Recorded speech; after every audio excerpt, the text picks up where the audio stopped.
وإذا مرضت فهو يشفين والذي يميتني ثم يحيين. Assalamualaikum warahmatullahi wabarakatuh. Saudara-saudaraku fillah, ada pengobatan yang subhanallah, sebenarnya pengobatan ini sudah lama, tapi di Indonesia baru aja rame diperbincangkan, termasuk jadi bahan pembicaraan orang-orang di bidang kesehatan, yaitu pengobatan yang dikenal di negeri kita namanya totok darah. Kalau bahasa modernnya namanya flebotomi, dan bahasa Arab klasiknya namanya fasdu. Dan pengobatan ini ternyata sudah ada sejak zamannya Fir'aun, sudah ada ya, menggunakan pisau atau pedang di zaman lalu ya, dan sangat bermanfaat sekali. Dan ternyata pengobatan Arab klasik tidak ketinggalan walaupun di zamannya Fir'aun. Adapun fasdu walaupun bukan masuk dalam daftar tibbun nabawi, tapi sangat manfaat. Bukan berarti ini bukan tibbun nabawi tapi nggak boleh digunakan. Enggak, tetap bisa digunakan. Karena apa? Ilmu pengobatan itu luas. Ya, kalau ada datang dari Nabi, ya silahkan, nggak apa-apa dari Nabi. Ya, kalau nggak ada dari Nabi bukan berarti nggak boleh. Selama itu halal, nggak ada efek samping atau bahaya fatal, silahkan. Dan tentunya yang praktek tentunya mereka harus terlatih dan ahli. Kenapa?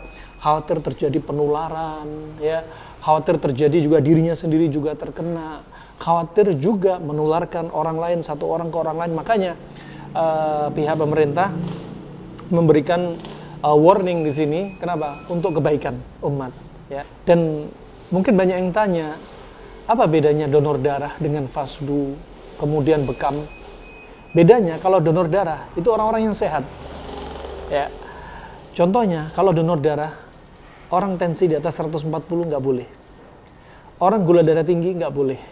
Kolesterol tinggi nggak boleh. Asam urat tinggi nggak boleh. HB terlalu tinggi nggak boleh. Selepas divaksin nggak boleh.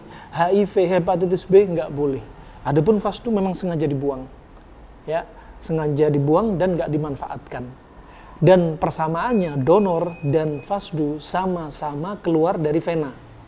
Cuma yang sering digunakan ketika donor satu pembuluh darah. Ya, adapun pada fasdu titiknya sangat banyak dan unik, bahkan 33 titik.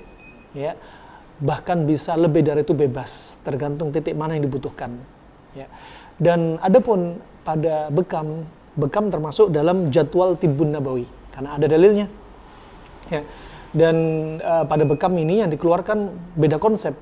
Darah yang dikeluarkan, cara yang digunakan juga beda, nggak seperti fasdu sama donor. Ya. Darah yang dikeluarkan adalah bisa melalui sayatan atau tusukan jarum. Dan yang dikeluarkan adalah sasarannya adalah pembuluh darah kapiler atau pembuluh darah tepi. Ya. Sehingga yang keluar hanya darah-darah kotor. Dan darah yang bersih nggak keluar, sesuai dengan hasil lab yang sudah mereka teliti.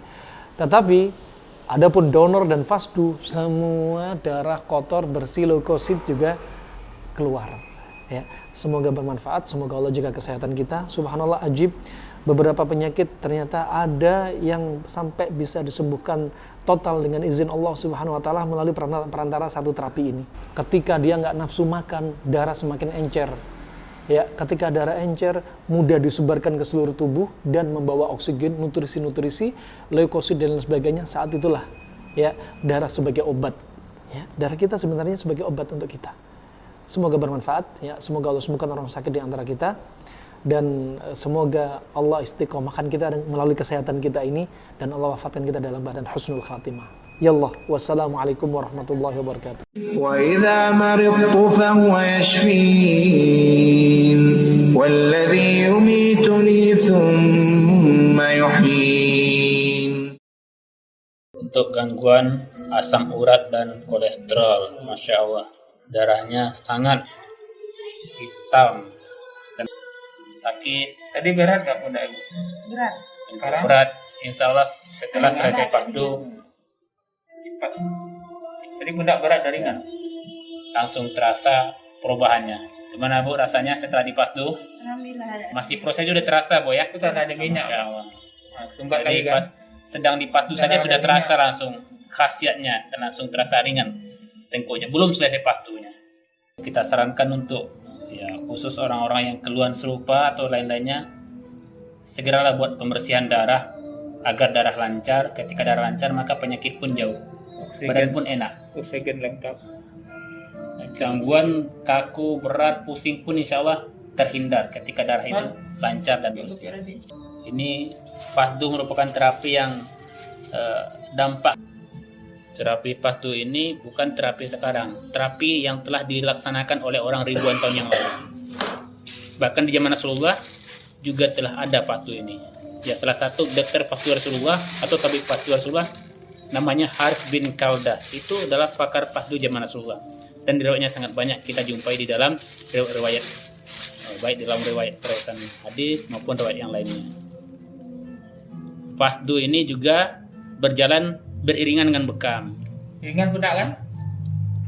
Kalau Ya, bekam spontan ini dia. bekam untuk pembersihan darah wilayah permukaan, sedangkan pasdu untuk Pokoknya, pembersihan Bu, darah bagian jangan dalam. sampai kena stroke. Stroke tuh, ay. Dan juga salah satu antisipasi agar tidak terjadinya penyakit yang berat semacam stroke, penyumbatan dan lain-lain sebagainya. Masya Allah. 2 tangan, komposisi darahnya hampir berimbang.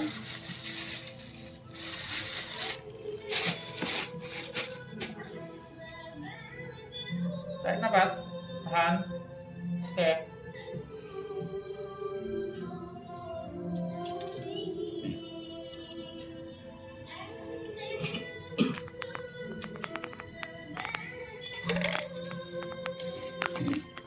Alhamdulillah telah selesai dilaksanakan pasdu. Ya, nampak.